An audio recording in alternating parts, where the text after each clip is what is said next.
Okay, so remember that they're changing my voice. So before I started dating one of my ex-girlfriends, in a sense, really my last ex-girlfriend, this was years ago. She lived in a place called Santa Cruz, a beach city. She was part black and part Mexican. I think that she told me she's part Italian too. I don't know. What had happened was I was talking to her, and she had somebody at the time, and eventually they broke up. And then I went to visit her after they broke up, and we hung out as friends. And I was making a point of not trying to get at her, because that's how I am, like, kind of a gentleman approach. And I decided not to date anymore at that time. Okay, but over time I changed my mind when I was getting to know her and so on and so forth. Okay, and so we did this interview. Okay, or I asked her a few questions and recorded it. And I said something to the effect of, it's on the screen, the transcript's messed up, right? I said, what do you think about the fact that my dad gave away millions for free, and I have this kind of heritage, and people should see me as this great guy, and the kids should look up to me, what have you.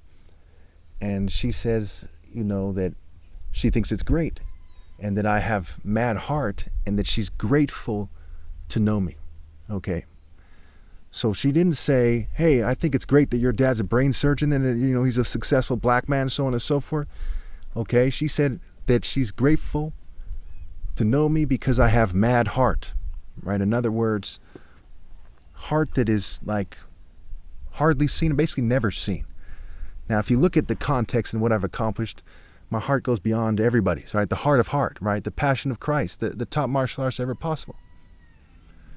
Now, a lot of people, they didn't understand that that's what matters most, right? The content of the character. The Lord weighs the heart.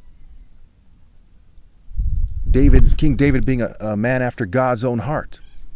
So females collectively, except for this very unique individual, had failed to see that in me. In countless attempts to talk to people on the internet. When I first tried to talk to her on the internet, she responded. I was like, man, she responded. That's crazy, right? Because nobody was ever responding there, and if they were, it was saying some brief, arrogant stuff. And if you look at my videos, one of the most interesting facts is I did not only go for black females. In fact, the vast, vast majority of females that I was trying to talk to were not black. The vast majority.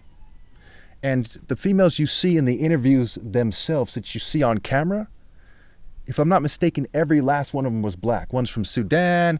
I think 2 were from Canada.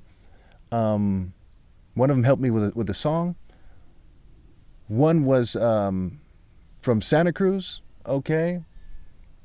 And so there was 4 or 5 of them, depending on how you count it. There was one earlier in a song that I made before I started making videos in my early 20s, okay? Where she's basically saying I'm the type of guy that she likes, so on and so forth. Make a long story short, she basically says that, I'm the type of Crip that she likes, and, I used to hang out with thugs and so on and so forth, and I was making that distinction early on. Just like when I was 16 years old, and I made a song before that where I said females want to ball and ignore the deeper call on the voice of reason, right? So I was kind of hesitating. I'm like, man, I don't want them to get confused because I'm not a gang member, right? I gave up all kind of connections and associations to gangs probably in 2015 or so, about 9 years ago. But before that, I used to argue that Crip meant Christ rest in peace and community revolution in progress. And turns out the word scripture is a play on words for Crip's root. And there's a lot of other things like that, right? The Skywalker and the blue and Crip walking. And, they want to cripple the Skywalker. And, gangs is called having a set, right? People being upset and they're part of a gangsta set, right? And so Horus is being set up by everyone, including gangs. But I was trying to reason with people, and everyone seemed to be right in the New World Order goat, except for gangs, and there was rockers who just were Satanists. And so the choice seemed easy when I was younger. It's a story for another day. But I want you to really focus on the fact that she said I had heart. She didn't say I was crazy. She didn't say this, that, and other thing, or that people should want to date me because my dad's a brain surgeon, but because I have more heart than other people. And then later in that interview, she says if other people aren't going to date him, that she is going to do that she's going to date me, and that eventually ended up happening. Okay, so as we look at this thing, we see a lot of people that, who are witnesses. Some of them knew me, right?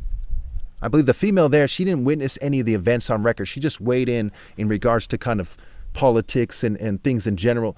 and she ends up being somebody you can see as a point of reference. One of, when you add the interviews as well as the witnesses, the number goes way up there. It's maybe like in the 30s somewhere of the people I talked to. None of those people, not a single one of them, thought that I was crazy. Over 30 people on record in my videos alone. Now think about all the people I met in person who did not think that I was crazy. We're having conversations. They're discernible. But they do things to the titles of the videos on most of my channels. They change the way I look in the videos, definitively proven that they're covertly drugging me. They're filming me with the witnesses and everything considered, and that I'm sane and people can understand what I'm saying, and that they're cheating me with an emphasis on my top martial arts challenge, my religious arguments, and my rightful place in society, and dating as well. Thank you.